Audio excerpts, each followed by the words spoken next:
Hi everyone, welcome back to Main Mission Hope. I'm so excited to dive into something truly beautiful and meaningful today. The practice of lighting candles in church. If you're new to the faith or coming back after some time away, you might have wondered, why do we do this? It's not just a tradition, it's a profound way to connect with God, express our prayers, and remind ourselves of the light that Jesus brings into our lives. Let's explore the reasons, the history, and the spiritual depth behind it all. First, let's talk about what lighting a candle really symbolises. When we light a candle in church, it's like offering a visible sign of our prayers rising up to God. The flame represents the light of Christ shining in the darkness, and as it burns, it shows how our intentions and hopes continue even after we've left the church.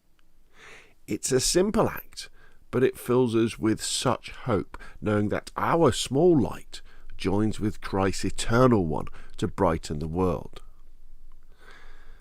Theologically, this draws from the idea that Christ is the true light, and our candles are extensions of that. They're not magic or superstition. They help us to focus our devotion and remind us of God's presence. Now, does the Bible support this?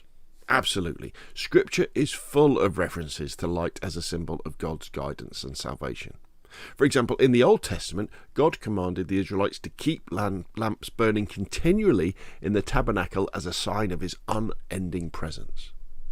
And in the New Testament, Jesus himself says he is the light of the world, calling us to let our own light shine before others.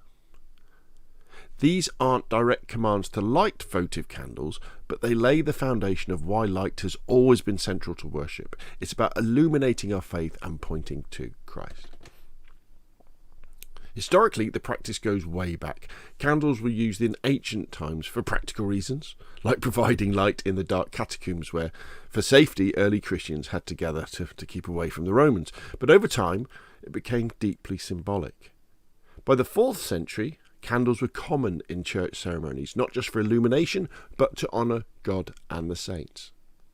This evolved from Jewish traditions where lamps burned in the temple and even earlier customs. In Christianity, it wasn't borrowed from pagan rites to worship idols, but adapted to express joy and devotion in a Christian way. By the Middle Ages, offering candles as votives, meaning as a vow or a prayer, was widespread, with people lighting them to seek intercession or give thanks. Looking at early church practices, we see this in action. During the Easter Vigil, churches were filled with candles to celebrate Christ's resurrection, turning night into day as a sign of victory over darkness. Councils like the one at Elvira around 300 AD even addressed it, warning against superstitious uses but affirming proper devotional lighting. The apostolic constitutions from the 4th century mention offering oil for lamps in churches, showing how integral this was to communal worship. And in rituals like baptisms and funerals, candles symbolise the light of faith passing on. The Church Fathers gave us great insights here. St. Jerome, writing in the late 4th century, defended the use of candles against critics. He explained that we light them not to chase away darkness during the day, but as a sign of joy when the gospel is read. In his words, it's an expression of spiritual rejoicing. Our fathers, like Lactantius, contrasted Christian use with pagan misunderstandings, emphasising that our lights honour the true God, who doesn't need them but receives them as offerings of love. These teachings shows that from the beginning, candles were about faith, not formality. So why do we place candles specifically before the tabernacle? And that's where the Blessed Sacrament is reserved, the real presence of Jesus in the Eucharist. Lighting a candle there is a way to adore Christ, keeping vigil in his presence. It's like saying, Lord, I'm here with you, and my prayer burns steadily before you. Theologically, this ties to the eternal lamp in the Old Testament sanctuary, now fulfilled in the Eucharist. It's a call to reverence and a reminder that Jesus is always with us. And before icons or statues of Jesus, Mary and the saints, these aren't idols, they're reminders of holy lives that point us to God.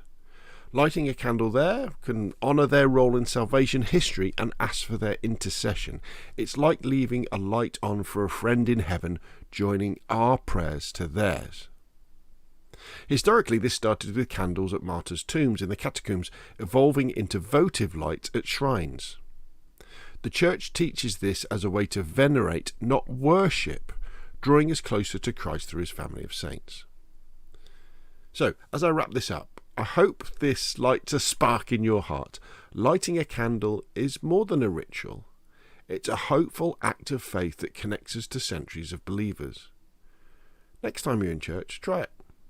Let that flame carry your joys, worries and thanks to God. It might just brighten your day and someone else's too.